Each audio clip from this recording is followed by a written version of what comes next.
A millionaire CEO's perfect life shatters when three identical little girls show up at his office, each wearing a silver heart necklace identical to the one he gave his ex years ago. Stunned, he realizes the impossible. They could be his. Moments later, the woman he once broke leaves his world in chaos, walks in, holding the truth he never expected. This life in love is a gripping story of secrets, heartbreak, and second chances, where one man's past returns in the form of three little miracles. A very powerful story. But before proceeding, don't forget to like, subscribe, and comment. I love Mr. Peter. Let's start with love. Ryan Stephen had built his empire on the principle that everything could be controlled except memory. And then, three identical girls walked into his office, carrying proof that some ghosts refused to stay buried. The afternoon light cut through the floor-to-ceiling windows of his office, 40 stories above a city that knew his name, but not his story. Ryan stood at those windows most days, watching the world move below him, like pieces on a board he'd learned to master. His reflection stared back at him from the glass. A man who wore success like armor, expensive suit tailored to perfection, dark hair showing distinguished silver at the temples, eyes that had forgotten how to soften. The office behind him held no photographs, no personal touches, nothing that suggested a human being worked here, rather than a machine programmed for winning. His desk stretched like an altar to ambition, clean surfaces interrupted only by the contracts that needed signing, the deals that required his attention, the constant proof that he'd become exactly what he'd set out to be after she left. He'd woken that morning in his penthouse the same way he'd woken every morning for more years than he cared to. Count, alone, coffee from a machine that cost more than most, people's monthly rent, prepared exactly how he liked it, because machines were reliable in ways that people never were. The view from his bedroom showed the skyline he'd conquered, buildings with his name on them, projects he'd funded, developments he'd approved. Every brick and beam stood as testament to what a man could build when he had nothing left to lose except time. His assistant's voice through the intercom shattered the afternoon quiet. "Mr. Stephen, there's a situation in the lobby that requires your immediate attention."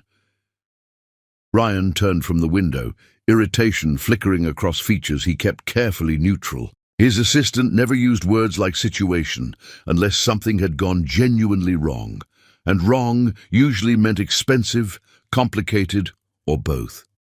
"Handle it," he said, his voice carrying the dismissive authority that made people scatter like leaves before wind.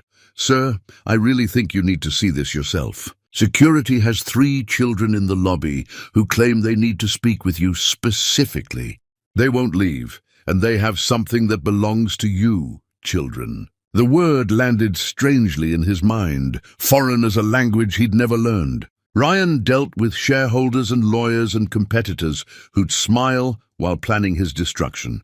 But children existed in some other universe entirely, one he'd carefully avoided inhabiting. "Call their parents. Have security escort them out. I don't have time for whatever this is." His assistant's pause spoke volumes before her words did. "Mr. Stephen, they're asking for you by name. They say their mother sent them. They have a silver necklace they insist belongs to you." The floor beneath Ryan's feet shifted in ways that had nothing to do with the building's foundation. Silver necklace. The words triggered memories he'd buried under concrete and steel, images he'd successfully ignored for more years than these children had probably been alive. His hand moved to the intercom button, pressed it with fingers that wanted to shake, but he wouldn't allow. "Send them up." He stood behind his desk when they arrived. 3 small girls who looked identical in every way except the colors they wore. The first one stepped through his office door wearing a red dress with white flowers, her hair braided in intricate patterns that must have taken someone with patience and skill to create. Beads threaded through those braids clicked softly when she moved her head, assessing him with eyes too intelligent for someone so young. Behind her came a second girl in blue, quieter but no less observant, her gaze cataloguing his office like she was memorizing evidence. The third wore green and stayed slightly behind her sisters, watching him with an expression he couldn't quite read. They stood before his desk like warriors preparing for battle, and something about their bearing reminded him of someone who'd once stood in this very spot, back when his office was smaller and his heart was still capable of breaking. The girl in red spoke first, her voice steady despite what must have been terrifying circumstances. "Are you Ryan Stephen?" "I am." His response came automatically, years of negotiation, teaching him to answer questions without revealing anything useful. "Who are you, and how did you get past building security?" "My name is Cordelia," the girl in red said. "These are my sisters, Charlotte and Colette. We're very sorry for interrupting your work, but our mother collapsed, and we don't know what else to do. She's in the hospital, and she keeps saying your name.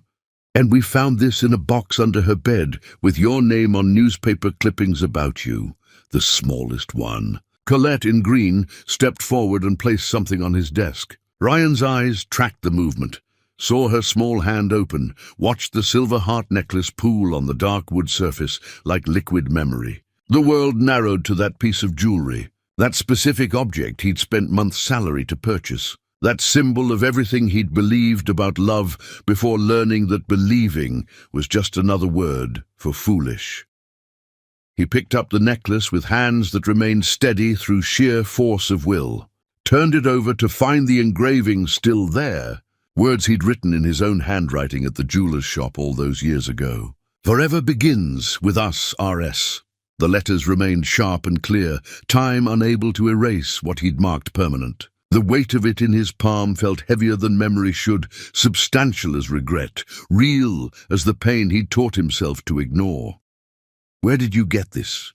His voice emerged rougher than intended, scraped raw by the effort of keeping everything else locked down. "Charlotte." The one in blue answered with precision that suggested she'd prepared for this question. "It was in a metal box under our mother's bed. We weren't supposed to go through her things. But after the ambulance came and she wouldn't wake up properly, we needed to find information about family or emergency contacts. The box had this necklace and lots of newspaper articles about you. Pictures from when you opened your first office, when you expanded to other cities, when magazines wrote about your success. Our mother cut them all out and saved them in plastic sleeves like they were important.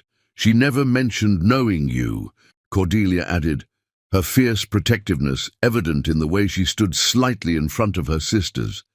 "She never talks about our father or any men. She works all the time to take care of us. 3 different jobs, and she's always tired, but she still helps with homework and makes dinner and braids our hair. But when she collapsed at work and the fever made her confused, she kept saying Ryan over and over. Ryan Stephen. She said it like a prayer or a promise, or maybe both." Ryan forced his mind to work through the shock, to process information the way he'd trained himself to analyze data. 3 identical girls meant triplets. Their mother had a box with his necklace, his name, evidence of tracking his life. Their mother who collapsed, who spoke his name in delirium, who these children thought might somehow be connected to him. The mathematics of possibility formed patterns he didn't want to examine too closely. "What's your mother's name?" he asked, though part of him already knew, had known from the moment he saw the necklace, had perhaps known from the instant his assistant said children were in his lobby asking for him by name.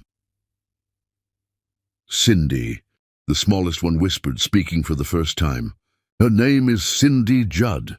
The name detonated in Ryan's chest like ordnance buried deep, waiting all these years for someone to dig it up and trigger the explosion. Cindy Judd. The woman who'd left him without explanation or forwarding address or any indication that she'd ever existed beyond the empty space she created by leaving. The woman he'd searched for until searching became obsession, and obsession became dangerous, so he'd stopped and built walls instead. The woman whose absence had shaped every decision he'd made since, every relationship he'd sabotaged. Every moment he'd chosen solitude over the risk of being destroyed again. "Take me to her," he said, and the words came out sounding like command or threat or perhaps surrender. He couldn't tell which. "Take me to your mother right now." Cordelia studied him with eyes that saw too much, evaluated his response with an intensity that made him wonder what kind of adult she'd become if she was already this formidable. "Will you help her? The hospital says she needs tests and specialists and things that cost money we don't have. Will you help her even though she never contacted you, even though we don't know why she kept all those articles about you?" Ryan looked at these three small girls who'd walked into his carefully controlled world, carrying the one thing he'd sworn was lost forever, who stood before him asking for help on behalf of a woman who taught him that love was just another word for abandonment. He should refuse. He should call social services. Let the system handle whatever crisis had brought them here. He should protect himself from whatever trap this situation represented. Instead, he heard himself say, yes. The word came out simpler than the feelings behind it, cleaner than the tangle of emotions currently shredding his carefully maintained composure. Yes, he would help. Yes, he would see her. Yes, he would walk back into the past that he'd spent years trying to demolish and bury. Yes, because some doors remain open no matter how many walls you build around them. Ryan picked up his phone and told his driver to prepare the car immediately. He'd looked at these three girls who'd just rewritten his entire afternoon, his entire week, possibly his entire life. "Let's go," he said, and followed them toward a reckoning he'd stopped believing would ever arrive. The hospital room door would stand before him like a portal to every heaven and hell he'd ever known. And Ryan Stephen would realize that some walls aren't built to keep people out. They're built to keep the broken pieces in, and his were about to shatter completely. Chapter 2. The Architecture of Ice. The drive to County General Hospital took them through neighborhoods Ryan hadn't visited in years, streets that told stories about struggle he'd forgotten existed once his own struggle ended. Cordelia sat beside him in the back of his car, explaining in careful detail about their mother's collapse, the ambulance, the emergency room doctors, who spoke in hushed tones that children weren't supposed to understand, but always did. Charlotte added medical terminology she'd clearly memorized from listening to adult conversations, while Colette remained silent, her small hand finding Ryan's sleeve and holding the fabric like it was the only solid thing in a world that had become terrifyingly unstable. County General rose before them like an institution designed by someone who believed healthcare should feel like punishment. All concrete and narrow windows, and the kind of architecture that sucked hope from the air. Ryan's car pulled up to the emergency entrance, and he watched people stream in and out, carrying the weight of crisis on their faces, desperation making them all look related somehow. His world didn't usually intersect with places like this. His world had private physicians who made house calls, medical concierge services that ensured he never waited, insurance that covered everything without question. This building spoke a different language entirely, one he'd learned growing up poor, before he'd trained himself to forget. They walked through automatic doors that opened too slowly, into a waiting room packed with people who'd been there hours, judging by their exhausted postures and glazed expressions. The smell hit him immediately, that particular combination of antiseptic failing to mask human suffering, of industrial cleaner trying to erase evidence of all the ways bodies betray their owners. Cordelia led them to the reception desk, where a tired woman sat behind a plexiglass, her name tag reading Sandra and her expression suggesting she'd stopped being surprised by anything years ago. "We're here to see Cindy Judd," Cordelia said with remarkable composure for someone so young. "She's our mother. These are her daughters. And this is Ryan Stephen. He's here to help." Sandra's expression shifted slightly when she heard Ryan's name, recognition flickering across features trained not to react. She typed something into her computer, frowned at whatever appeared on screen, then picked up a phone. "Let me get the supervising physician," she said. and the careful politeness in her voice told Ryan that his name had triggered some protocol, some chain of command that involved people with authority making decisions. A man in a white coat appeared within minutes, younger than Ryan expected, with intelligent eyes behind wire-rimmed glasses, and the kind of calm competence that came from seeing terrible things so often they became routine. "Mr. Stephen, I'm Dr. Harrison. Thank you for coming so quickly. Miss Judd's daughters were quite resourceful in finding you, though I have to admit we weren't sure they'd be successful."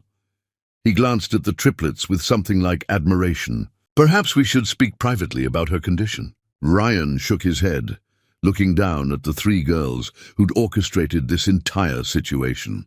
"They brought me here. They deserve to hear whatever you have to say." Dr. Harrison hesitated, clearly weighing hospital policy against the reality of three children who'd already witnessed their mother's collapse and weren't going to be protected by withholding information. He nodded slowly, then gestured toward a consultation room away from the crowded waiting area. They followed him into a space barely large enough for a small table and chairs. Walls painted that particular shade of beige that institutions favor when they've given up pretending anyone cares about aesthetics. "Miss Judd is stable for now," Dr. Harrison began, and Ryan heard the unspoken "but" hanging in the air like warning. "However, her condition is serious. She has advanced heart disease, years of untreated symptoms that have caused significant damage. She needs comprehensive cardiac care specialists, likely a transplant evaluation.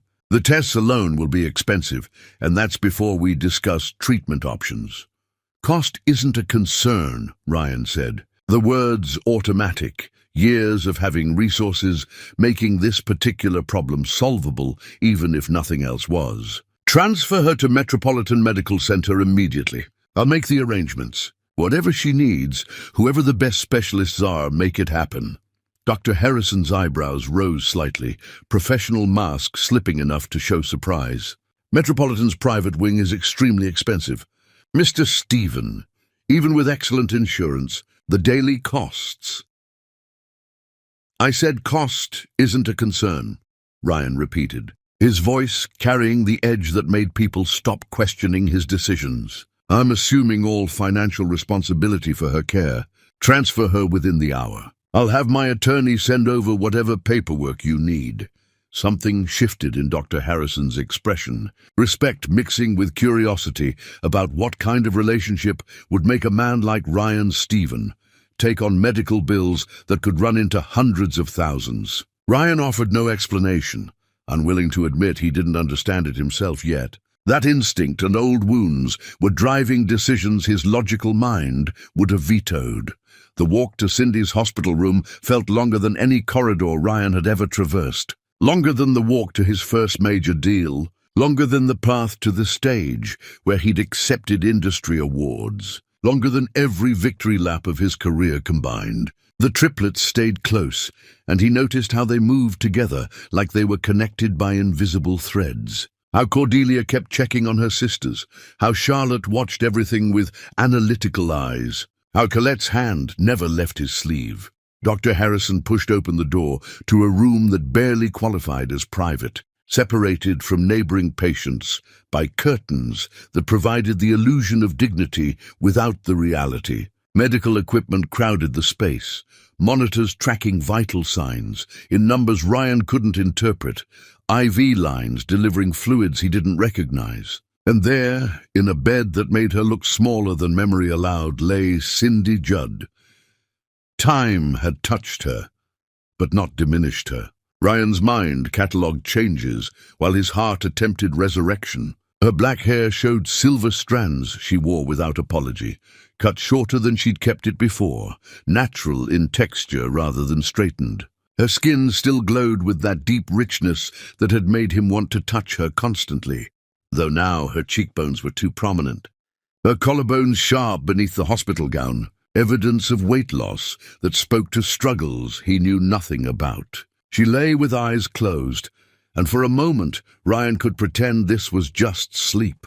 Could imagine she might wake and smile the way she used to before everything broke. Then her eyes opened, tracking slowly toward the commotion of her daughters entering, and Ryan watched her face transform as consciousness brought recognition. She saw the girls first, and love blazed across her features with an intensity that made his chest hurt. That look, that specific expression of devotion, belonged to them now. Whatever she'd felt for him lived in the past, if it had survived at all. Then her gaze found him standing in the doorway, and recognition hit her like physical impact. Shock bleached the color from her face, made her hand reach for the bedrail as if she needed something solid to hold. Her lips parted on words that didn't come, and Ryan watched emotions scroll across her features too quickly to identify them all.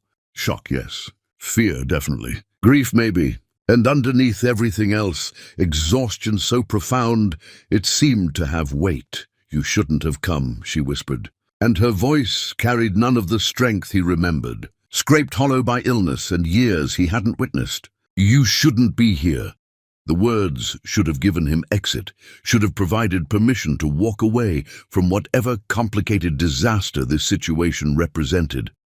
Instead, they ignited something dark and unfinished in his chest, something that had been smoldering for years, waiting for oxygen.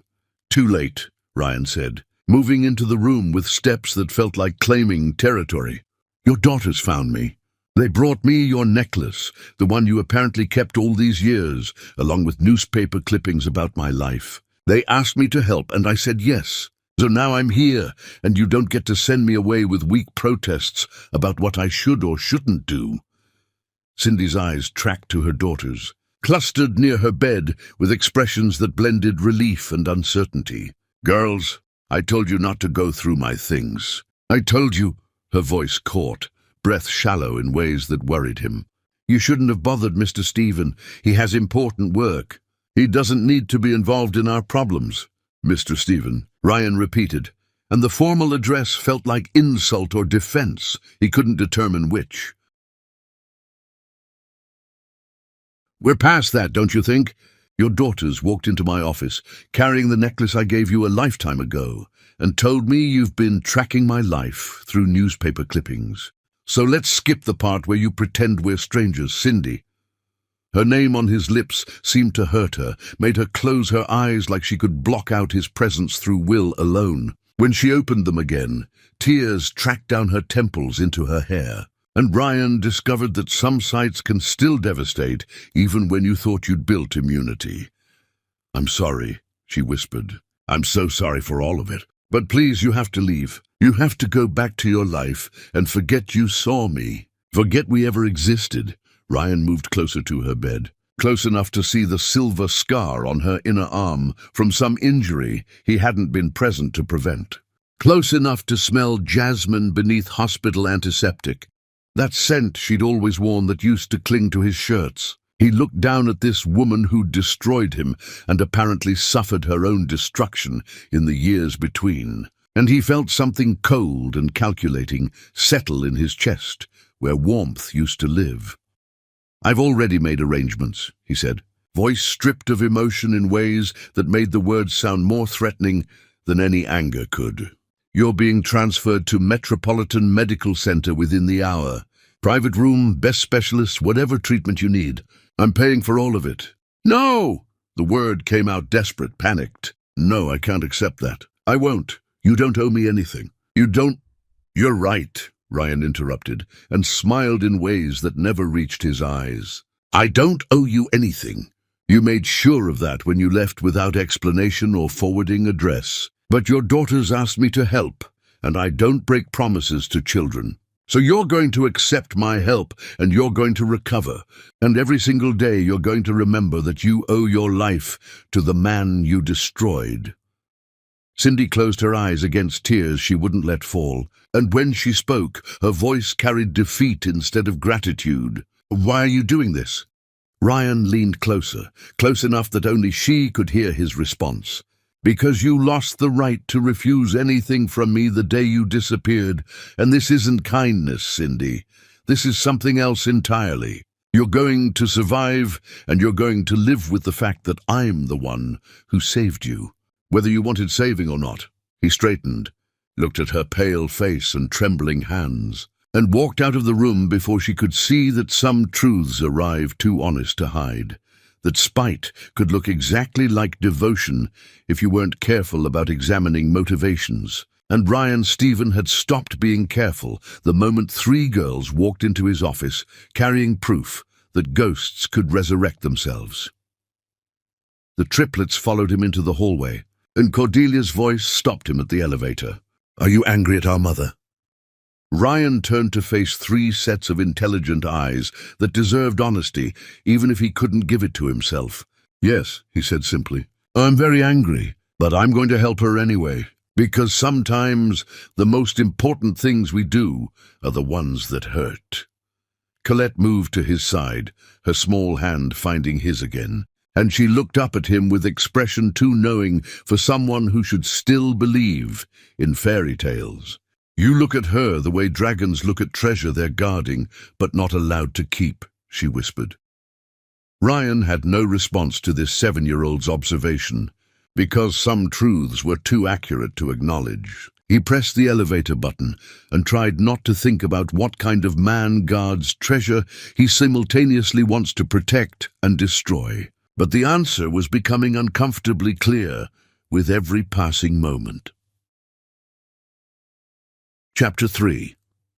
The Invasion of Small Things. Metropolitan Medical Center's private wing existed in a different universe from County General, one where illness came wrapped in luxury and suffering wore expensive linens. Ryan walked through corridors that smelled like lavender instead of disinfectant, past nurses' stations that resembled hotel concierge desks, toward the room where Cindy had been installed like reluctant royalty. The transformation had taken less than 3 hours, which was what happened when Ryan Stephen made phone calls and signed papers that made administrators move faster than they'd ever thought possible.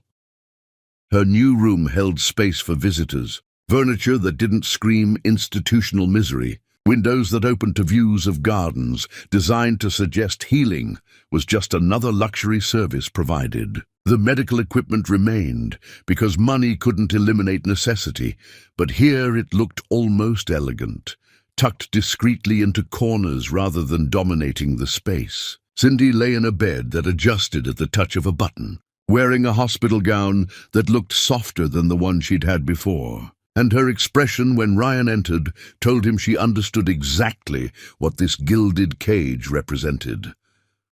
"You can't do this," she said, voice stronger now that proper fluids ran through her IV. Now that competent doctors had stabilized what County General had merely managed. "This room alone must cost more per day than I make in a month. The specialists you've brought in, the tests they're running, Ryan, this is insane. I can't ever repay this."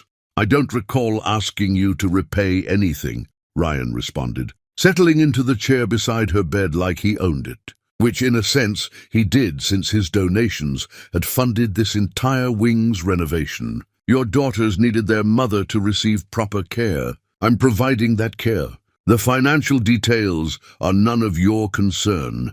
"Everything about this is my concern," Cindy said, trying to sit up straighter and wincing when her body reminded her why that was difficult. "You're trying to turn my illness into some kind of debt I'll spend the rest of my life owing, and I won't do it. I won't be obligated to you because you have money and I don't." Ryan studied her face, seeing the pride that had probably kept her from asking for help years ago. The stubbornness that had apparently sustained her through situations he was only beginning to understand. "You think I'm doing this to create obligation? You think I want you feeling indebted?" He leaned forward, close enough that she couldn't avoid his eyes. "I'm doing this because your daughters walked into my office carrying a necklace I gave you when we were different people, and they asked me to help. I said yes to them, not to you.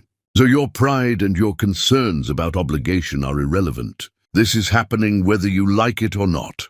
Before Cindy could respond, the door opened and 3 small tornadoes swept in, carrying schoolwork and enthusiasm and the kind of energy that made hospital rooms feel less like places people went to die. The triplets had been to school, apparently, though Ryan wasn't entirely sure when that had been arranged or by whom. They clustered around their mother's bed, talking over each other about their day. And Ryan watched Cindy's face transform into something that looked like joy, despite everything. "Did you braid your own hair?" Cindy asked Cordelia, reaching to touch the slightly crooked plaits that suggested amateur effort. "Ryan did it," Cordelia announced proudly, as if this was a major accomplishment, rather than something Ryan had learned from watching online tutorials at dawn, because no one else was available, and the girls needed their hair done for school. "He's not very good yet, but he's trying." Cindy's eyes found Ryan's, and something complicated moved through her expression, something that looked like it might hurt if examined too closely. "You braided their hair?" "The school has dress code requirements," Ryan said, defensive in ways that annoyed him. "Someone needed to make sure they were presentable. I watched some instructional content and figured it out. It's not complicated." "It's very complicated," Charlotte corrected, always precise with facts. "You had to start over 4 times on mine because the sections weren't even. But you kept trying until you got it right, which Mother says is the important part of learning anything." Ryan shifted in his chair, uncomfortable with the way this conversation painted him as someone patient and caring, rather than someone simply solving a logistical problem. "Your mother needs rest. Why don't you show me your homework in the waiting area and let her sleep?" But the girls had already spread their schoolwork across Cindy's bed, pulling her into discussions about mathematics and reading assignments, and Ryan found himself relegated to observer status. He watched Cindy help Charlotte with fractions, despite being exhausted. Watched her praise Cordelia's creative writing with genuine enthusiasm. Watched her examine Colette's artwork with the kind of attention that suggested she saw something deeper than crayon on paper.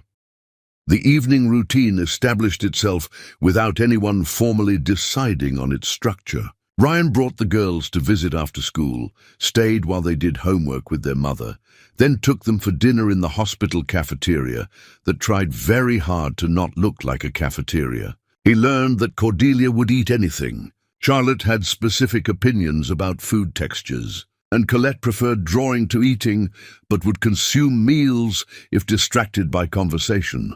His penthouse absorbed their presence the way desert sand absorbed water, every surface gradually accumulating evidence of habitation. Toys appeared in the living room, despite his having bought exactly 0 toys. Apparently, his assistant had taken initiative, filling the space with items appropriate for children whose lives had been upended.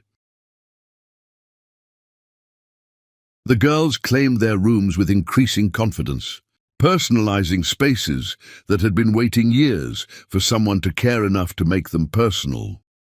Ryan discovered that children operated on schedules that didn't accommodate his preference for working until exhaustion made sleep inevitable. They needed dinner at reasonable hours, required help with bathing and teeth brushing, expected bedtime stories from books that mysteriously appeared on shelves previously filled with financial texts. He found himself reading about magical creatures and brave children, his voice growing softer as he turned pages, and 3 pairs of eyes would watch him like they were memorizing his face for future reference. The first real conversation between him and Cindy happened late, after the girls had been collected by the night nurse for a special tour of the pediatric wing. Cindy waited until they were gone before speaking, her voice carrying something that sounded like desperation. "You have to stop being so good to them," she said, and the words came out wrong, like she was accusing him of kindness as if it were a crime. "They're getting attached to you, Ryan. They're starting to think of you as someone permanent, someone who'll be there. And when this ends, when I'm better and we go back to our real lives, it's going to destroy them. When this ends," Ryan repeated, something cold settling in his chest. "You're already planning your exit? Already thinking about how to disappear again?" "I'm not disappearing. I'm being realistic. You have your life, your work, your world that doesn't include 3 children and their sick mother. This is temporary.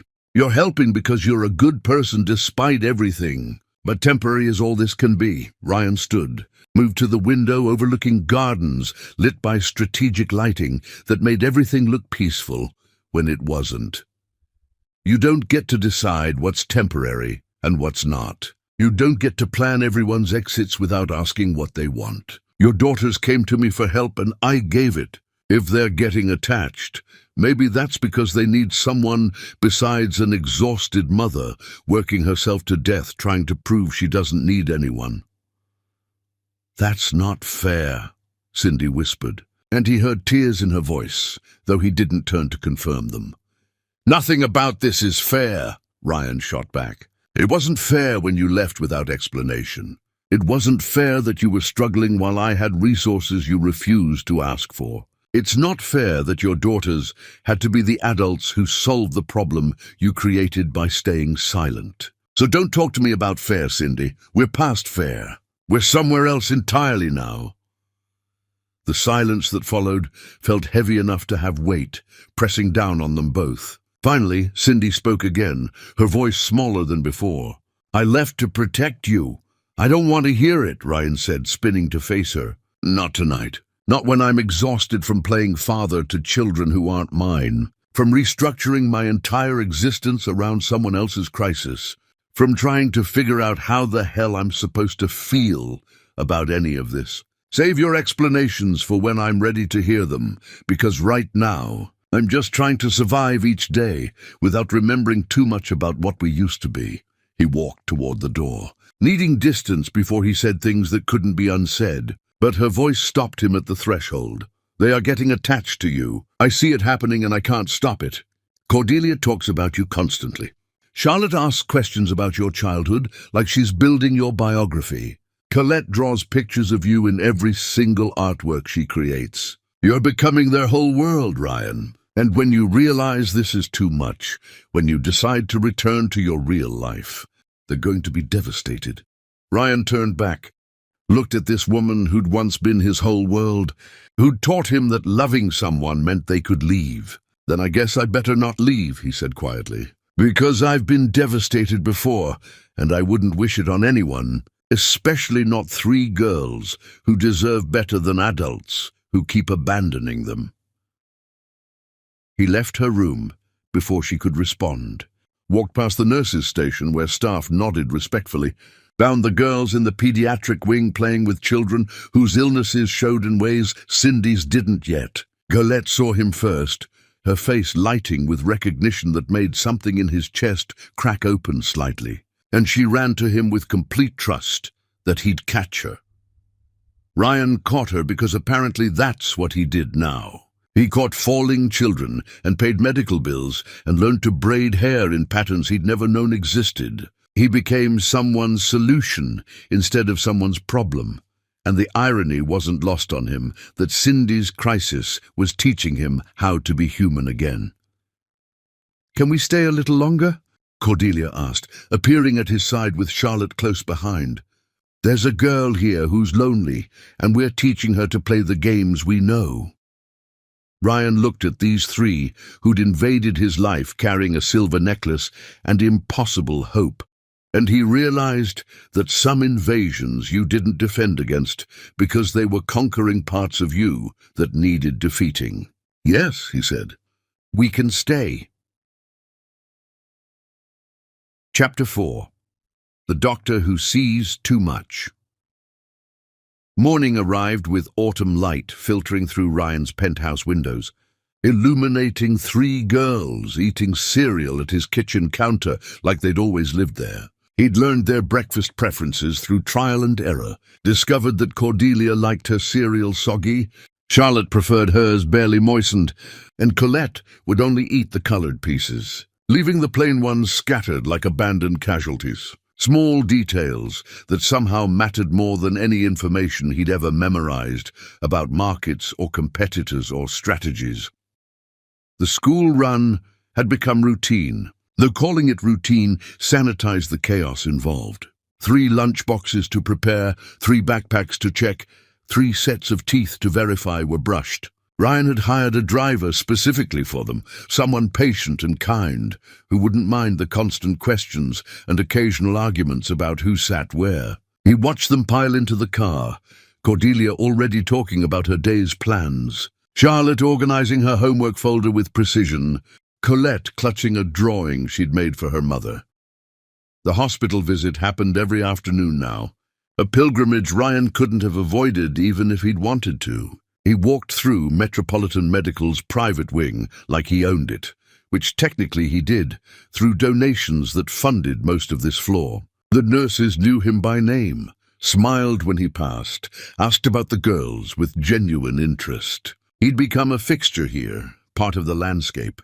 The man who appeared daily with children who brought light into rooms designed for darkness. Cindy's room had transformed into something lived in, evidence of her daughter's visits scattered across surfaces. Drawings taped to walls, flowers in vases that the girls insisted on bringing, despite hospital regulations that probably existed but got overlooked when Ryan Stephen was involved. She sat up in bed when he entered, stronger each day, color returning to her face as proper nutrition and rest worked their subtle magic. "There's a new doctor," she said without preamble, and something in her tone made Ryan's attention sharpen. "Cardiologist. He's young, very competent, and he asks a lot of questions that aren't strictly medical." Ryan felt something cold move through his chest, possessiveness he had no right to claim. "What kind of questions?" "About my life, about the girls, about how I ended up here." Cindy's eyes tracked to the doorway, as if expecting someone. "He's kind, Ryan. Actually kind, not performing kindness as some kind of power play." The accusation landed where she'd aimed it, and Ryan was preparing a response when the door opened, and a man in a white coat entered. Young as Cindy had said, probably early 30s, with dark skin and intelligent eyes behind wire-rimmed glasses. He carried himself with quiet confidence, the kind that came from competence rather than arrogance. "Mr. Stephen," the doctor said, extending his hand. "I'm Dr. Terence Bishop. I've taken over the cardiac aspects of Miss Judd's care. I wanted to introduce myself since you're listed as the primary contact for all medical decisions." Ryan shook his hand, measuring the man through years of practice, reading people for weakness or advantage. Terence Bishop held his gaze steadily. No intimidation or deference, just professional courtesy between equals. It was irritating how much Ryan wanted to dislike him and couldn't find sufficient reason.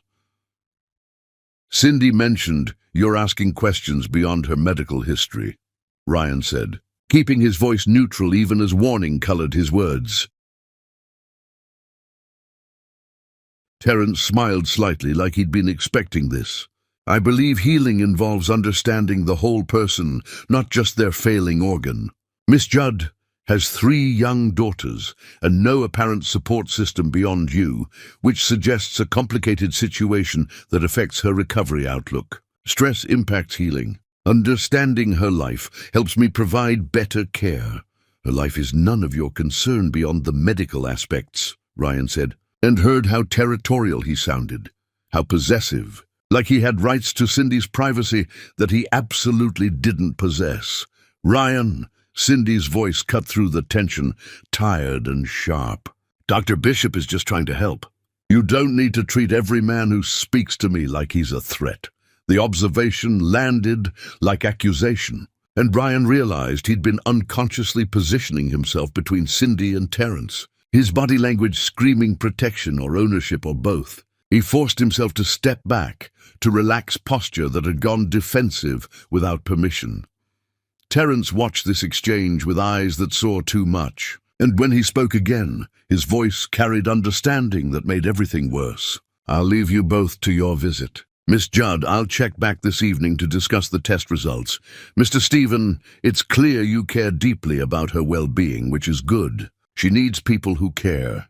After he left, silence filled the room like accusation. Ryan moved to the window, stared at gardens he'd looked at countless times without really seeing. Behind him, Cindy's voice emerged quiet but firm. "You can't do that. You can't act possessive when you have no claim to me. We're not together, Ryan. We haven't been together for over a decade. You're helping me because of some complicated mix of obligation and revenge and old feelings. But that doesn't give you ownership rights." Ryan turned to face her, and the words that came out surprised him with their honesty. "You kept my necklace. You saved newspaper clippings about my life. You whispered my name when you were dying. So don't tell me about claims and ownership when you've been holding on to me all these years while pretending you let go." Cindy's face crumpled slightly, pain flashing across features she tried to keep neutral. "That's not fair." "You keep saying that," Ryan observed, moving closer to her bed. "Like fairness is something we're entitled to. Like the universe operates on some principle of justice we can appeal to. Nothing about us was ever fair, Cindy. Not how we met, not how we loved each other, not how you left. So stop expecting fairness now." The girl's arrival interrupted whatever Cindy might have said. 3 small bodies, carrying the energy of completed school days and childhood enthusiasm. They climbed onto her bed carefully, mindful of her IVs and monitors, chattering about their day in overlapping sentences that somehow made perfect sense to their mother. Ryan watched from his chair, observing how Cindy's whole being oriented toward her daughters, how she touched their faces like confirming they were real, how she listened to every word like their stories mattered more than anything else in existence. The love there was so pure, so uncomplicated compared to everything else, that it made his chest ache with something he couldn't name. Charlotte turned to him suddenly, her analytical mind apparently needing his input. "Ryan, Mother says you were successful because you worked very hard, but I think there's more to it than that. Can you explain what makes someone actually successful rather than just wealthy?" The question surprised him, too sophisticated for someone so young, too penetrating for comfort. Ryan considered deflecting, giving some easy answer about determination and opportunity. But those 3 pairs of eyes watching him deserved better than platitudes. "Success is complicated," he started, trying to find words that were honest without being dark. "Sometimes success means building something important. Sometimes it means having people you love who love you back. Sometimes it just means surviving when everything tells you to quit. I built something that looks impressive from the outside, but I'm not sure that makes me successful. Ask me again in a few years, and maybe I'll have a better answer." "You're successful at taking care of us," Colette said quietly, her small voice carrying weight that contradicted her size. "That seems important." Ryan had no response to this, no words adequate to address the sudden tightness in his throat. He looked at Cindy and found her watching him with expression he couldn't read, something that looked like it might be grief or regret, or possibly something more complicated than either. Later, after the girls were settled with the evening nurse and Ryan prepared to leave, Cindy called him back. He paused at the door, waiting. "Thank you," she said, and the words came out like they cost her something. "For being patient with them, for braiding their hair and checking their homework, and teaching Colette that drawing is important even when it's not practical. You're giving them something I couldn't, and I'm grateful even if I'm terrible at showing it." Ryan looked at this woman who destroyed him and was now thanking him for caring about her children, and he felt the anger that had sustained him start to crack around the edges. "I'm not doing it for gratitude," he said. "I'm doing it because they asked me to help. And I keep my promises to children even when I can't keep them to anyone else." He left before she could respond, walked through corridors that smelled like expensive healing, and wondered when exactly he'd stopped being able to distinguish between revenge and devotion, between spite and care, between protecting himself and throwing himself directly into the fire that had burned him before.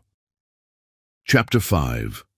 The Truth That Fractures Everything. Ryan's penthouse office overlooked a city waking to winter, frost edging the windows like accusation. He'd been awake since before dawn, sleep having become something other people did, something he used to understand before 3 children and 1 impossible woman restructured his understanding of rest. The files spread across his desk told stories he'd paid strangers to uncover, stories about the years Cindy lived without him, and each page felt like swallowing broken glass. The investigator's report documented everything with clinical precision. 3 simultaneous jobs across different shifts, schedules that meant she slept in fragments between work and mothering, morning hours at a commercial laundry, Afternoon cleaning office buildings, overnight stocking shelves in a warehouse where the pay was slightly better because no one wanted those hours. Night school attempts for nursing certification, abandoned when childcare costs exceeded potential salary increases. Medical bills in collection, payment plans stretching years into future, debt that accumulated despite her working herself toward the grave. No boyfriends, no dates, no evidence of male companionship beyond co-workers who remained strictly professional. Ryan read these facts multiple times, trying to reconcile them with his assumptions about why she'd left. He'd spent years imagining her with someone else, building elaborate fantasies about the man she'd chosen over him, creating detailed stories about the life she'd preferred to what they could have built together. The truth was somehow worse than imagination because it meant she'd chosen loneliness over him, chosen poverty over his resources, chosen struggle over asking for help. The section about Damon Ellis made Ryan's hands shake enough that he had to set the papers down. Police reports from years ago, complaints filed and withdrawn, hospital visits for injuries she'd explained away with lies about clumsiness, restraining order applications that got processed, then abandoned before enforcement, arrest records for Damon that somehow never resulted in conviction, charges dropped when victims refused to testify or suddenly became unavailable. The pattern was clear to anyone who understood how predators operated, how they isolated and intimidated, how they made survival dependent on silence. Then Damon disappeared. 7 years ago, his name simply stopped appearing in any database the investigators could access. No death certificate, no prison record, no forwarding address, no employment history, nothing. People didn't usually vanish that completely unless they were running from something worse than what they'd done, or unless someone had made them disappear in ways that wouldn't leave paper trails. Ryan reached for his phone, dialed the investigator's private number. The man answered on the second ring, despite the early hour, clearly accustomed to clients who didn't respect normal business hours. "Mr. Stephen, I was expecting your call. Damon Ellis disappeared 7 years ago. Why? Where did he go?" "People don't just vanish without reason." The investigator's pause spoke volumes before his words did. "There are gaps in the record that suggest deliberate erasure. Either he's very good at hiding, or someone with resources made him disappear. Given that you're asking me these questions, I assume you want me to keep digging." "No," Ryan said, surprising himself with the answer. "Leave it alone. If he's gone, let him stay gone. Focus on anything else that might be relevant to Cindy's current situation." After ending the call, Ryan sat in silence, broken only by city sounds filtering through expensive windows. His mind worked through possibilities and implications, building scenarios from incomplete information. She'd left him while pregnant with another man's children. She'd faced domestic violence without asking for help. She'd worked herself into heart disease rather than contacting him. Every fact raised questions that had no comfortable answers. The girls appeared in his office doorway, still in pajamas. Cordelia leading as always, her hair loose around her shoulders in ways that meant she'd need it braided before school. They'd learned his space now, knew which rooms were theirs to invade and which remained off-limits. And apparently his office qualified as invasion appropriate. "You're up early," Cordelia observed, settling into the chair across from his desk like she was attending a meeting. "Charlotte says people who don't sleep are either worried or guilty. Which one are you?" Ryan closed the folders before small eyes could see their contents, stacked them neatly in his desk drawer where they could wait for attention he wasn't ready to give. "Maybe I'm just busy." Did that occur to Charlotte's analysis? "Busy is what people say when they don't want to talk about their feelings," Charlotte supplied, appearing with Colette behind her. "Mother says that all the time. She works constantly because it's easier than thinking about things that hurt." The observation landed with uncomfortable accuracy, and Ryan wondered when exactly children had become so perceptive, or if they'd always been this way and adults just stopped listening. "Your mother will be moving to a regular recovery room today. Her heart function has stabilized enough that she doesn't need intensive monitoring anymore. That's good news, Cordelia said, though her face suggested she was waiting for the complication she'd learned always followed good news. But she'll need extensive recovery time. Physical therapy, medication management, lifestyle changes. She won't be able to work for months, possibly longer, which means you'll be staying here for the foreseeable future. The girls exchanged glances, some silent communication passing between them that Ryan couldn't interpret. Finally, Colette spoke, her quiet voice carrying question that probably lived in all their minds. What happens when Mother gets better? Do we go back to our old apartment? Back to our old school? Ryan hadn't allowed himself to consider this question, had been operating day by day without examining the endpoint. The thought of them leaving, of his penthouse returning to sterile emptiness, made something in his chest constrict painfully. I don't know, he admitted, offering honesty because they deserved at least that. Your mother and I need to have conversations about the future, but right now we're focused on getting her healthy. Do you want us to leave? Cordelia asked, direct as always, her eyes searching his face for truth beneath whatever polite answer he might construct. No, Ryan said, and the word came out more forcefully than intended. No, I don't want you to leave. But what I want isn't the only factor in this equation. Your mother gets to decide what's best for you, and she might decide that's somewhere else.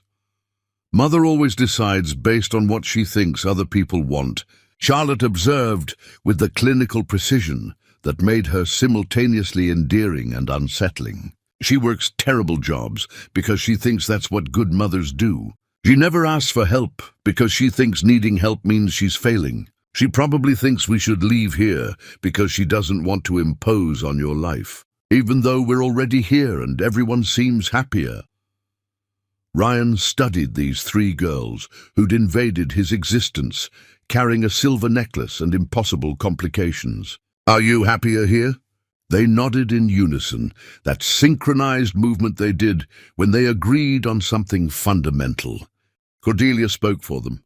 We like having space to play. We like the school that has art programs and science labs. We like that you help with homework even though you're busy. We like that our mother can rest without worrying about money or jobs or keeping us fed.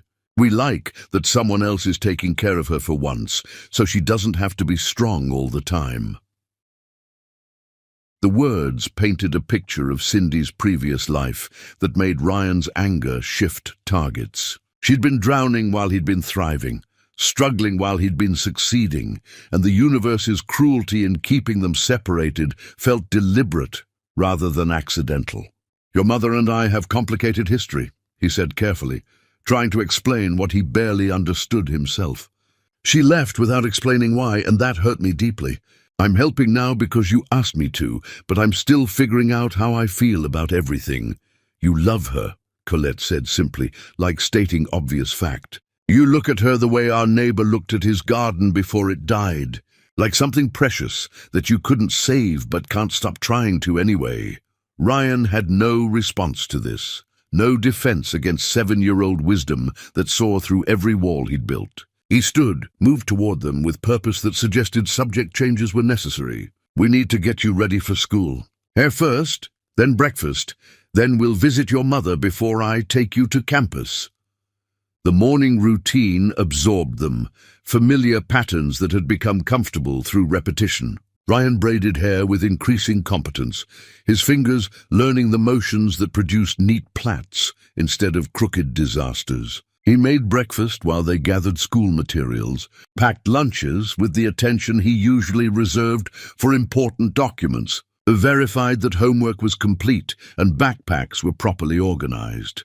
The drive to the hospital happened in relative quiet. The girls, sensing that Ryan needed space inside his own head, they walked through Metropolitan Medical's entrance together, 3 small hands finding his without discussion, and staff smiled at the familiar sight of them. Ryan had become known here as the man who paid for everything but rarely smiled, who brought children daily but maintained distance from their mother. who'd funded an entire wing but refused any recognition beyond his name on a plaque no one ever looked at.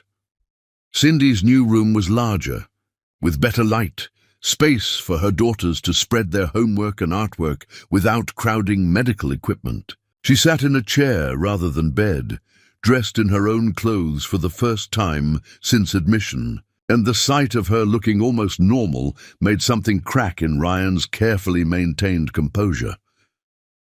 "Girls," she said, and they rushed to her with the kind of enthusiasm that suggested hours apart rather than overnight. She held them close, buried her face in their hair, and Ryan watched from the doorway, feeling like an intruder on family intimacy he had no right to witness. When the girls finally released her and scattered to claim space in the room, Cindy's eyes found Ryan's. "We need to talk," she said, "about what happens next, about decisions that need making." Ryan nodded, understanding that eventually conversations couldn't be delayed any longer, that truth demanded acknowledgement even when comfortable lies were easier. "Tonight," he said, "after the girls are asleep, we'll talk about everything."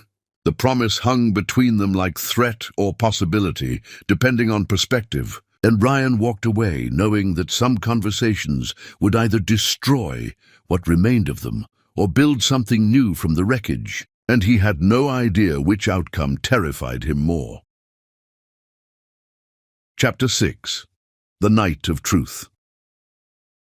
The conversation happened after midnight, when the hospital quieted into the rhythm of machines and distant footsteps, when the girls slept safely in Ryan's penthouse under the watchful eye of the night nurse he'd hired specifically for these late hours. Ryan sat in the chair beside Cindy's bed, and the silence between them felt heavy with years of unspoken words, with questions that had festered into wounds, with truths that neither of them wanted to voice but could no longer avoid.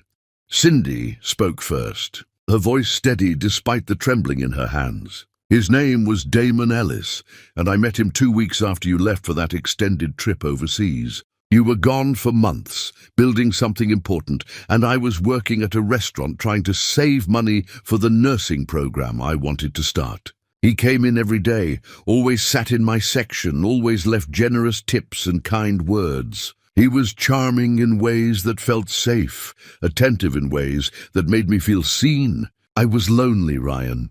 You were halfway around the world chasing dreams, and I was here missing you so much it physically hurt. And he was present when you weren't."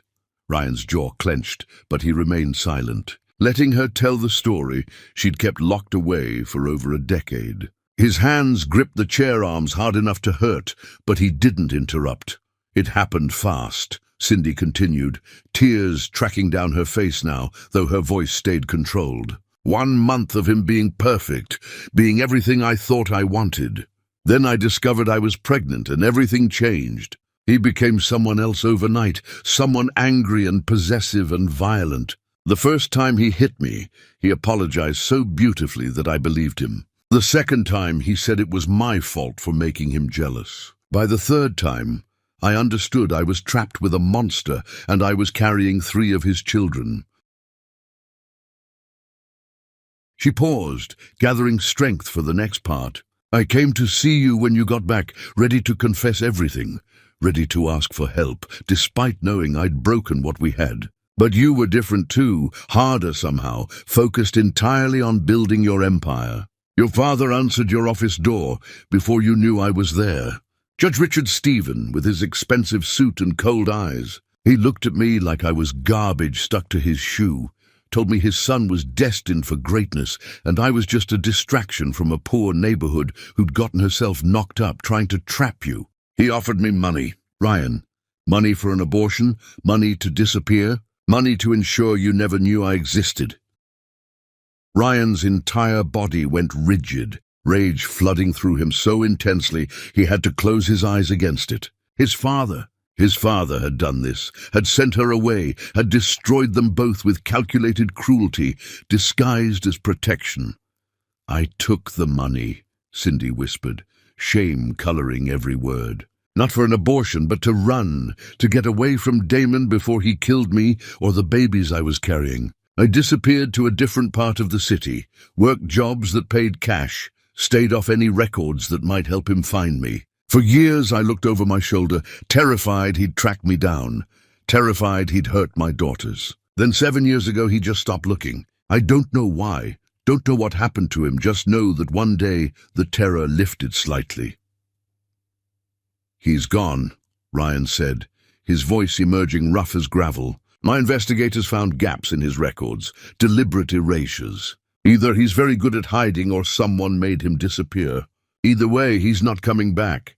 Cindy's eyes widened. "You investigated my past? You've been researching my life? I needed to understand why you left. I needed to know if you'd chosen him over me or if there was more to the story." And there was, Cindy, there was so much more. And I'm sitting here trying to process that you faced all of that alone, that you never asked for help, that you let me think the worst for over a decade rather than trusting me with the truth. "I was protecting you," she said desperately. "Damon threatened to destroy everything you were building. He researched your company, learned your vulnerabilities, promised to ruin you if I didn't stay away. And your father made it clear that me being in your life would damage your future, that loving me was a mistake you'd eventually regret. So I chose your success over my happiness, chose your empire over my safety, and I've lived with that choice every single day since." Ryan stood abruptly, paced to the window, stared at gardens he couldn't really see through the blur of fury and grief. "You didn't protect me. You destroyed me. You took away my choice, made decisions for both of us, like I was a child who couldn't handle hard truths. I would have fought for you, Cindy. I would have destroyed anyone who threatened you. I would have told my father exactly where he could put his opinions about appropriate matches and family reputation. But you never gave me that chance. You were so focused on succeeding," Cindy said, her voice breaking now. "Everything you'd worked for was finally happening. Doors were opening. Opportunities were arriving. How could I be the person who destroyed that? How could I saddle you with another man's children and a dangerous ex and all the complications that came with me? You deserve better than what I could offer. Ryan, you deserve someone from your world. Someone who'd help you rise instead of dragging you down." Ryan spun to face her, and the expression on his face made her flinch. "Don't you dare tell me what I deserved. Don't you dare make martyrdom sound noble when it was really just fear. You were afraid I'd choose my career over you, so you made the choice for me. You were afraid I'd resent you eventually, so you left before I could. You wrapped cowardice in sacrifice and convinced yourself it was love." The accusation hung between them like a weapon, sharp and deadly, and Cindy absorbed the blow with visible pain. "Maybe you're right," she whispered. "Maybe I was a coward. Maybe I should have trusted you more than I trusted my fear. But I can't change the past, Ryan. I can't undo the years we lost or the decisions I made. I can only tell you that I thought about you every single day, that I kept your necklace close even when touching it hurt, that I saved every article about your success like proof that making you happy required my absence." "I wasn't happy," Ryan said flatly. "I built an empire as elaborate tombstone for what we could have been. Every success felt hollow because you weren't there to share it. Every achievement was just another way to prove I didn't need you. Except I did need you, Cindy. I needed you so much that I had to kill that need to survive. Had to freeze every soft part of myself until I became the cold bastard who could sit in this room and not know whether I want to hold you or hurt you." Silence filled the space between them, years of pain and misunderstanding crystallizing into this single moment. Finally, Cindy spoke, her voice barely audible. "I understand if you can't forgive me. I understand if the damage is too extensive to repair. But thank you for saving my life anyway, for taking care of my daughters, for being better than I had any right to expect. When I'm well enough to leave, we'll go, and you can return to your life without the complications we bring." "Stop planning your exit," Ryan said tiredly, returning to his chair because standing required more energy than he possessed. "Stop trying to make decisions about the future when we haven't even processed the past. Your daughters are happy in my home. You need months of recovery and rehabilitation. We're bound together whether you like it or not. So stop looking for escape routes and start figuring out how we survive being in the same orbit without destroying each other completely." Cindy studied his face, searching for something she apparently couldn't find. "What do you want from me, Ryan?" "Absolution." "Apologies? Some guarantee that I won't disappear again?" "I can't give you certainty. I can't promise everything will be fine. All I can offer is the truth you finally demanded, ugly and complicated as it is." Ryan met her eyes, and what she saw there made her breath catch. "I want time," he said quietly. "Time to be angry without feeling guilty about it. Time to process that you suffered while I thrived in ignorance. Time to watch your daughters grow up in my home and figure out what that means. Time to decide if forgiveness is even possible, or if we're just two broken people trying to build something from pieces that don't fit anymore. Can you give me that, Cindy? Can you stop planning your escape long enough to see where this goes?" She nodded slowly, tears streaming freely now. "Yes, I can give you time." "Then that's where we start," Ryan said, standing to leave before emotion overwhelmed the control he'd maintained through sheer will. "We start with time and honesty and see if that's enough to build on." He walked to the door, paused with his hand on the handle. "Your daughters asked me today if I love you. I didn't answer because I don't know anymore. I loved who you were, and I'm trying to understand who you became. And somewhere in that confusion is maybe something worth salvaging. But I need time to find it." Ryan left before she could respond, walked through corridors that smelled like expensive healing and tasted like bitter truth, understanding that some conversations cracked you open and left you raw. And the only question was whether the wounds would heal stronger or just scar differently. Chapter 7. The Father's Reckoning. Ryan stood in his father's study, a room that smelled of leather and lies, old books and older cruelties. Judge Richard Stephen sat behind his mahogany desk like a king holding court, silver hair perfectly styled, expensive suit pressed to perfection, eyes cold as January. The old man looked pleased to see his son, which meant he hadn't yet realized this wasn't a social call. "Ryan, this is unexpected. I haven't seen you in months. Too busy building your empire to visit your aging father?" The judge's voice carried practiced warmth that had never reached genuine, the tone he'd perfected over decades of manipulating courtrooms and families with equal skill. "Tell me about Cindy Judd," Ryan said, his voice stripped of any pretense at civility. "Tell me about the pregnant woman who came to see me over a decade ago, the one you turned away with money and threats." The judge's expression shifted slightly, calculation replacing false warmth. "So she found you after all these years. I wondered if she might, once you became successful enough to be worth the effort. Did she come asking for money?" "Women like that always do eventually." Ryan moved closer to the desk, and something in his bearing made the old man's hand drift toward the phone. "Women like what exactly? Explain to me what kind of woman gets beaten by her boyfriend, comes asking for help while pregnant and terrified, and gets told she's trash trying to trap someone above her station." "I protected you," the judge said, defensive now. "You were building something important, finally showing the potential I always knew you had. That girl was a distraction from a poor neighborhood, knocked up by some criminal, trying to use your feelings for her to secure a comfortable life. I did what fathers do, son. I protected your future from your temporary feelings." "You destroyed my future," Ryan said, his voice emerging cold enough to freeze. "You sent away the only person I ever loved, told her she wasn't good enough, gave her money to disappear like she was a problem to be solved rather than a human being in crisis. And you did it behind my back, made choices about my life like I was property you owned, instead of a person who got to decide his own path." The judge stood, attempting to regain authority through height and position. "I made the right choice. Look at what you've become, Ryan. Look at your success, your influence, your empire. Would you have any of this if you'd been tied down by 3 children who weren't even yours?"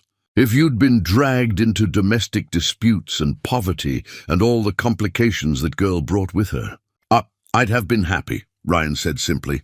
I'd have had a family and love and someone to build a life with instead of building monuments to loneliness. But you couldn't stand that, could you? Couldn't stand the idea of your son choosing someone who wasn't from the right social circles, who didn't have the right connections, who'd make your country club friends whisper.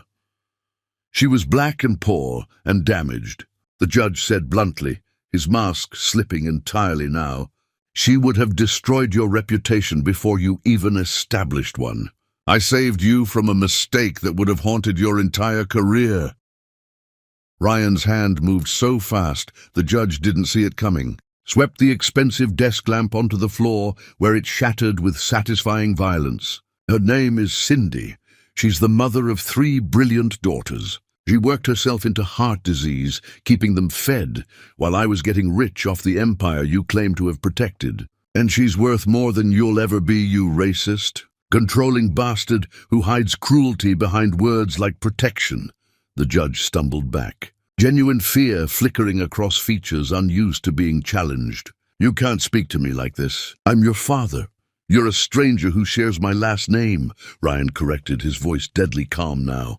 A stranger who I'm about to systematically erase from my life and legacy. Your legal connections, gone. I'll make calls that ensure every firm knows you're toxic. Your social standing, demolished. I have friends in media who'd love an exclusive about judicial corruption and family abuse. Your comfortable retirement, frozen. My lawyers are already working on separating every dollar you think you can rely on. You're being hysterical, the judge tried, attempting to regain control. Emotional. This is exactly why I had to make hard choices for you, because you let feelings cloud judgment. I'm being thorough, Ryan said.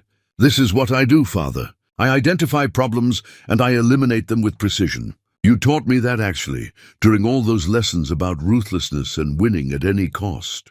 You just never imagined I'd apply those lessons to you. He walked toward the door, paused to deliver his final statement.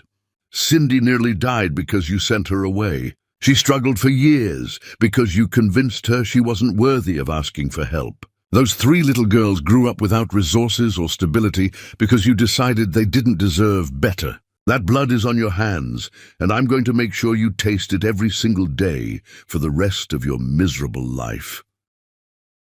Ryan, wait, the judge called, his voice carrying panic now. We can discuss this rationally. Perhaps I made mistakes in judgment, but surely we can reach an understanding. There's nothing to discuss, Ryan said without turning around. You're dead to me. The only reason I'm not destroying you completely is because Cindy taught me that revenge isn't the same as justice. But I'm removing you from my life with surgical precision, and you'll spend whatever years you have left understanding exactly what you lost when you chose cruelty over compassion.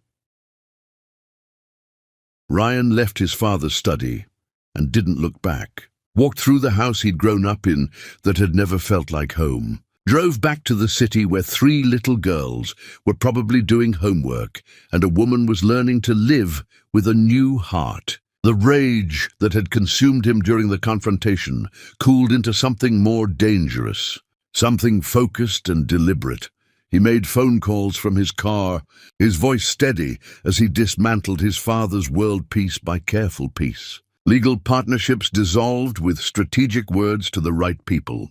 Social invitations got quietly rescinded through networks Ryan had spent years cultivating. Financial accounts faced scrutiny from authorities who owed Ryan favors. Nothing illegal, nothing that could be traced directly back to him. Just the slow, systematic isolation of a man who'd believed he was untouchable. By the time Ryan reached the hospital, his father's world had already begun crumbling, and Ryan felt nothing except the cold satisfaction of a job done properly. He walked through Metropolitan Medical's entrance, nodded to staff who'd become familiar, found Cindy's room where soft light suggested evening settling into night. She looked up when he entered, and whatever she saw in his face made her sit straighter. What happened? I visited my father, Ryan said, settling into his usual chair. "We had a conversation about choices and consequences. He won't be a problem anymore." Cindy's eyes widened. "Ryan, what did you do?" "Nothing he didn't earn," Ryan replied. "Nothing permanent or violent, just uncomfortable and isolating and exactly what he deserves. He sent you away when you needed help, convinced you that loving me was wrong, and I've spent the evening teaching him that some cruelties have prices that come due eventually." "You didn't have to do that," Cindy whispered. "You didn't have to destroy your relationship with your father because of what happened to me." Ryan looked at her, this woman who still didn't understand that she'd always been worth fighting for. "I didn't destroy our relationship. He did that years ago when he chose control over love. I just made the consequences visible. And I'd do it again, Cindy, because nobody gets to hurt you and walk away unscathed. Not even family." Tears slipped down her face, and Ryan watched them fall without moving to comfort her, still too raw himself to offer softness when everything inside him felt sharp and dangerous. "I don't know how to process this," she said. "I don't know how to accept that you're fighting battles for me when I spent years believing you were better off without me." "Then learn," Ryan said quietly. "Learn to accept that you were wrong about my father, wrong about my priorities, maybe even wrong about whether loving you was the mistake you convinced yourself it was. We have time now, Cindy. Time to rewrite every assumption, time to build something real instead of what we thought we were supposed to want. Use that time to understand that I'm done letting other people make choices about who matters to me." The conversation ended there, both of them too exhausted for more honesty tonight, but something had shifted. Some wall had cracked, and through that crack came possibility, fragile and uncertain, but undeniably present. Chapter 8. The Longest Night. Cindy's condition deteriorated on a Wednesday, the kind of ordinary day that should have contained no drama, but instead held terror. Ryan was in a meeting when his phone rang with the hospital's emergency number, and he didn't apologize to anyone before walking out mid-sentence, before running to his car, before driving with the kind of reckless speed that suggested panic overriding judgment. The ICU felt colder than anywhere he'd ever been. Machines everywhere providing evidence that Cindy's new heart was failing, that rejection responses were exceeding expectations, that her body had decided to wage war against the organ keeping her alive. Doctors spoke in careful medical language that translated to uncertainty, to percentages that weren't in anyone's favor, to the possibility that they'd saved her life only to lose her anyway. The triplets arrived within the hour, pulled from school by the assistant Ryan had called with shaking hands. They looked small and terrified in the ICU waiting room, 3 identical girls trying to be brave while their world threatened to collapse. Ryan gathered them close, let them cry against his chest, made promises he couldn't guarantee about their mother's survival. "Is she going to die?" Cordelia asked, her fierce confidence finally cracking to reveal the scared child underneath. "The doctors are doing everything possible," Ryan said, which wasn't an answer but was all the honesty he could manage. "Your mother is strong. She's been fighting all her life, and she's not going to stop fighting now." Charlotte pulled out a notebook, started writing lists of medical terms and survival statistics, trying to organize chaos into manageable data. Colette drew pictures with shaking hands, images of her mother surrounded by flowers and sunshine, and all the things that suggested hope when reality offered none. Hours passed like torture. The medical team worked with focused intensity, adjusting medications and monitoring responses, and making decisions that existed beyond Ryan's ability to influence or control. He discovered that money had limits, that resources couldn't manufacture miracles, that all his wealth and connections meant nothing against biology gone wrong. Dr. Terence Bishop emerged from the ICU at some point, exhaustion written across his features. "She's stabilized for now," he said, and Ryan heard the unspoken but hovering in those words. The rejection response is serious. We've increased immunosuppressants and adjusted protocols, but her body is fighting the transplant aggressively. The next 72 hours are critical. If she can get through this period, her chances improve significantly. If she can't, he trailed off, leaving the alternative unspoken. Can we see her? Ryan asked, needing visual confirmation that Cindy still existed, that she was still fighting, that this wasn't the ending they'd all feared. Terence hesitated, clearly weighing protocols against compassion. Brief visits only. She needs rest more than anything, but yes, you can see her. The girls should probably wait until she's more stable. Ryan nodded, turned to the triplets. I'm going to check on your mother. You three stay here with my assistant, and I'll come back with a full report. The walk to Cindy's ICU bed felt longer than any journey Ryan had ever taken. Machines surrounded her like technological guardians, tubes and wires connecting her to life support systems that beeped and hummed with mechanical indifference. She looked impossibly fragile, skin ashen against white sheets. Breathing assisted by equipment doing work her body couldn't manage alone. Ryan sat in the chair beside her bed, took her hand carefully around the IV line, felt how cold her fingers were despite the heated blankets. He talked to her even though she couldn't hear, told her about the girls waiting in the lobby, about how Cordelia was being brave, and Charlotte was making lists, and Colette was drawing hope into existence. He told her she needed to keep fighting, needed to survive this crisis, needed to understand that her daughters required her presence more than anything else in the world. I need you too, he whispered, admitting what he'd been avoiding. I'm angry at you for leaving, and I'm furious at myself for not finding you, and I'm terrified of losing you again before we figure out what we could still become. So you have to fight, Cindy. You have to win this battle, because I'm not ready to say goodbye. Not after just finding you again. She didn't respond, didn't squeeze his hand or flutter her eyelids or give any sign she'd heard. The machines continued their steady rhythm, translating her life into numbers that rose and fell like judgment. Ryan returned to the waiting room, where the girls had fallen asleep in exhausted heaps, Cordelia's head on Charlotte's shoulder, Colette curled in the chair with his coat as blanket. His assistant had brought food no one ate, coffee that went cold in paper cups, magazines no one read. The waiting room population changed as other families came and went, their own crises playing out in parallel to his. But Ryan barely noticed any of them.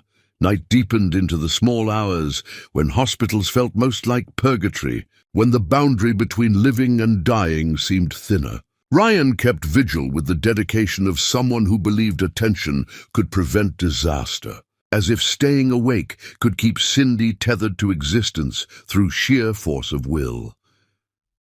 Dr. Bishop appeared again near dawn, and his expression made Ryan's heart stop before the words even came. She coded an hour ago. We brought her back, but Ryan, you need to prepare yourself. Her body isn't accepting the transplant.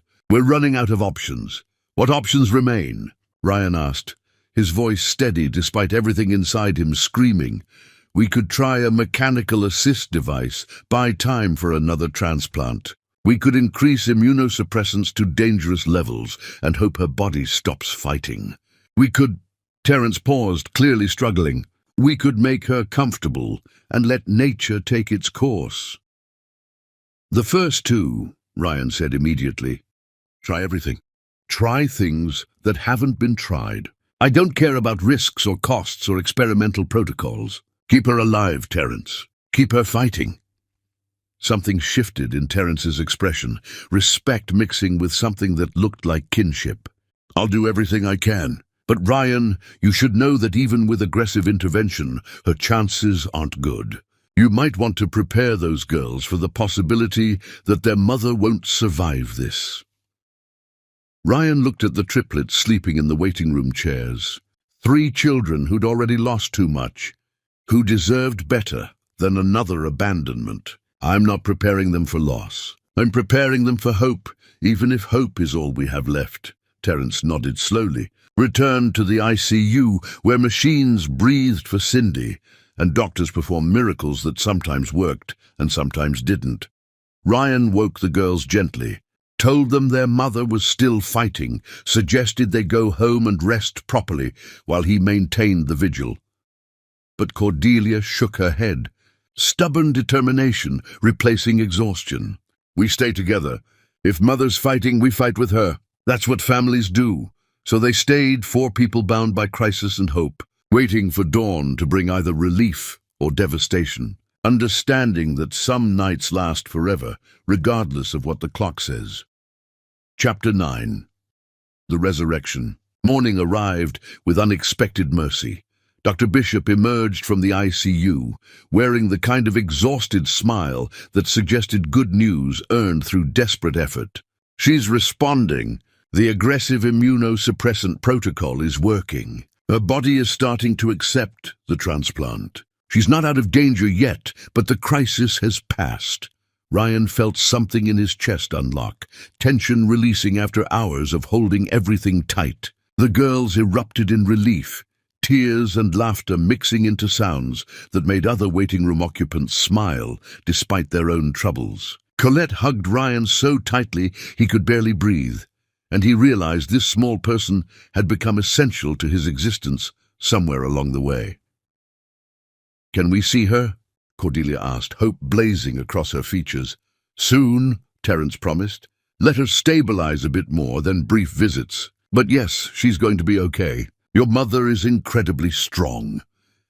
The hours that followed felt like learning to breathe again after nearly drowning. Cindy moved from ICU back to her regular recovery room, weaker than before, but alive in ways that mattered.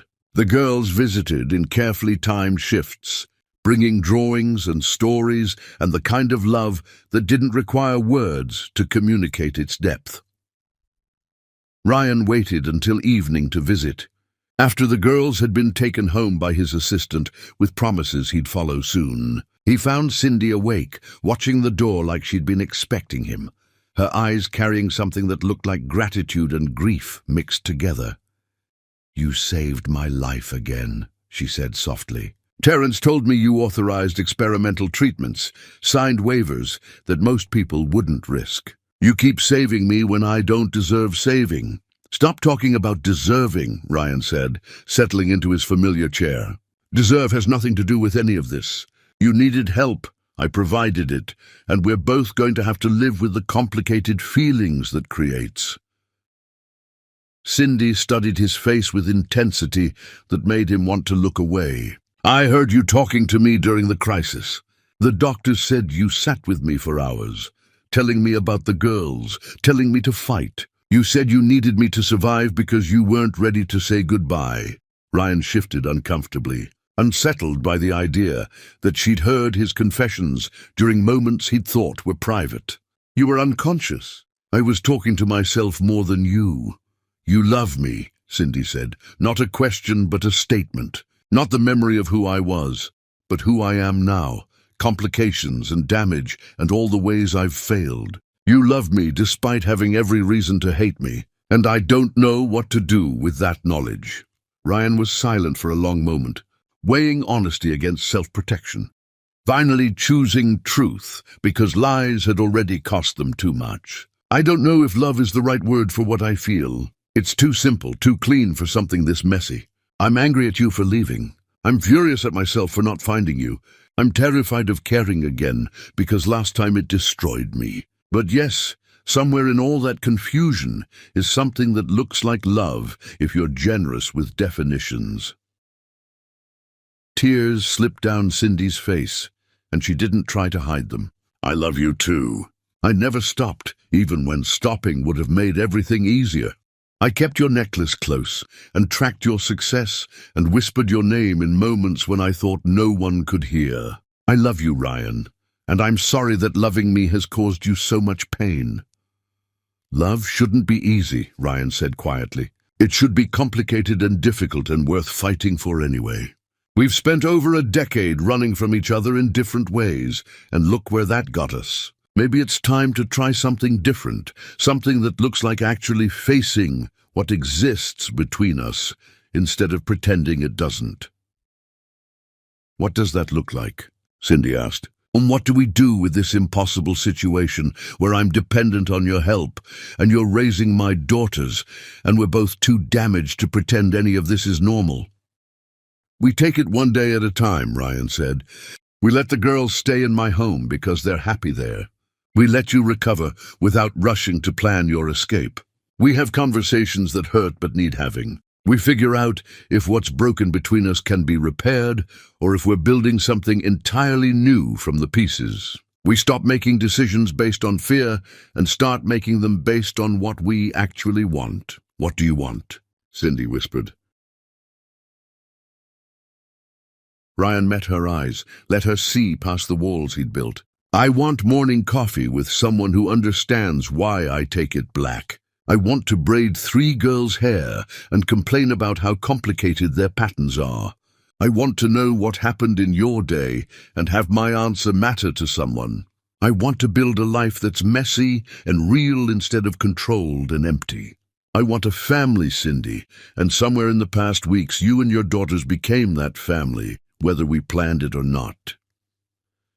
That terrifies me, Cindy admitted. The idea of letting you all the way in, of trusting that you won't wake up one day and realize this is too much, that I'm too much. I've spent so many years protecting myself from hope that I don't remember how to be hopeful anymore. Then we learn together, Ryan said, reaching for her hand, holding it gently. We take small steps towards something that might work. We forgive the past slowly instead of all at once. We build trust through actions instead of promises. We stop trying to be perfect and just try to be honest. Cindy laced her fingers through his, and the contact felt like beginning something fragile and important. I can try. I can't promise I won't panic or try to run when things get hard, but I can promise to try staying, to try trusting, to try believing that maybe we deserve a second chance at this. That's enough, Ryan said. Trying is enough. They sat in comfortable silence, hands linked, watching night settle over the city through hospital windows that framed their future in glass and possibility. The road ahead remained uncertain, complicated by history and pain and all the ways they'd hurt each other. But for the first time in over a decade, neither of them was running from what could be. Somewhere in Ryan's penthouse, 3 little girls slept in beds that had become theirs, dreaming of mothers who survived, and men who stayed, and families that got built from broken pieces. And in a hospital room that smelled like expensive healing, 2 damaged people held hands and chose hope over fear, together over alone, the messy reality of love over the safe distance of solitude. Chapter 10. The Architecture of Beginning. Spring arrived with gentle insistence, winter retreating to make space for renewal. Cindy stood on Ryan's penthouse balcony, her recovery nearly complete, watching the city wake beneath a sky painted in pastels. Behind her, the sounds of family morning chaos filtered through open doors. Cordelia arguing about breakfast choices, Charlotte organizing everyone's schedules, Colette humming while she drew. Ryan's voice wove through their noise, patient and warm, in ways that made Cindy's heart ache with gratitude. The months since her transplant had been difficult, filled with physical therapy and medication adjustments, and moments when fear tried to convince her that happiness was temporary. But here she stood, alive and healthy, and surrounded by love she'd stopped believing she deserved. The silver heart necklace rested against her chest, right beside the surgical scar that had saved her life, and sometimes she touched both, marveling at how symbols could carry such weight.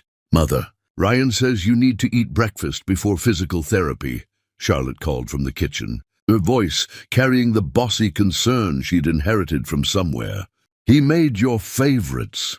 Cindy turned from the view, walked back into the home that had become theirs through time and choice and the slow accumulation of belonging. The penthouse had transformed from sterile showcase into lived space, artwork covering walls, books scattered across surfaces, evidence of family everywhere. Ryan's careful control had given way to comfortable chaos, and the change suited him in ways that made him look younger, lighter, more human.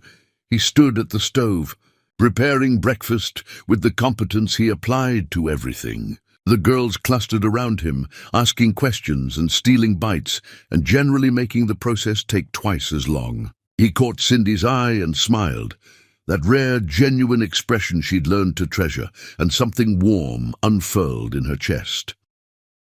"You're spoiling me," she said, accepting the plate he offered. "I can make my own breakfast now. The doctors cleared me for normal activities." "I like spoiling you," Ryan replied simply. "Besides, if I don't cook, these three will eat nothing but cereal and call it balanced nutrition."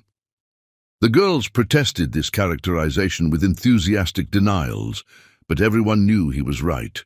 They'd gotten comfortable with Ryan's care, with his quiet attention to details like proper meals and completed homework and bedtimes that actually happened at reasonable hours. He'd become their foundation without anyone formally deciding he should be. And watching him with her daughters made Cindy understand that love wasn't always romantic. Sometimes it was a man braiding hair with increasing skill, or helping with mathematics, or explaining why science mattered. After breakfast, after the girls left for school with promises to behave and learn everything, Ryan and Cindy sat together on the sofa that had become their spot for serious conversations. His hand found hers automatically now, the contact as natural as breathing, and she marveled at how touch could communicate what words couldn't. "I have something to ask you," Ryan said, and nervousness flickered across his features. "Something important that I need you to consider seriously before answering." Cindy's heart accelerated, hope and fear mixing into anticipation. "Okay." Ryan shifted to face her fully, his dark eyes holding hers with intensity that made looking away impossible. "Marry me, not because you're dependent on me, or because the girls need stability, or because it makes logical sense. Marry me because I love you, because these months together have been the happiest of my entire life. Because waking up to your voice and falling asleep to your breathing is the only thing I want for the rest of my existence. Marry me because we've survived enough death and separation to understand that life is too short for fear." Tears blurred Cindy's vision, but she didn't try to hide them. "Ryan, are you sure? We're complicated and messy, and we come with so much baggage." "I don't want simple," Ryan said fiercely. "Simple is empty. Simple is what I had before you and the girls invaded my life and taught me that chaos can feel like home. I want complicated and messy and baggage we face together.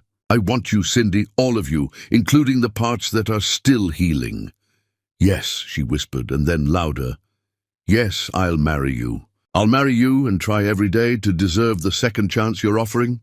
"You already deserve it," Ryan said, pulling her close, holding her like she was precious and breakable and worth protecting. "We both do."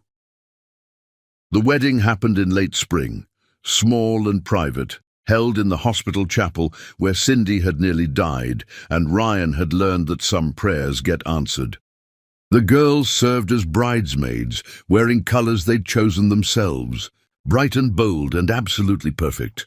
Dr. Terence Bishop performed the ceremony, his smile suggesting he'd known all along this was how their story would end. The vows they exchanged promised honesty and patience and showing up even when it was hard. They promised to face the damage together, to forgive in increments rather than all at once, to build something real from the wreckage of what they'd lost. No flowers decorated the space, just the three girls' artwork covering the walls. Their drawings of family and hope and futures that looked nothing like their pasts.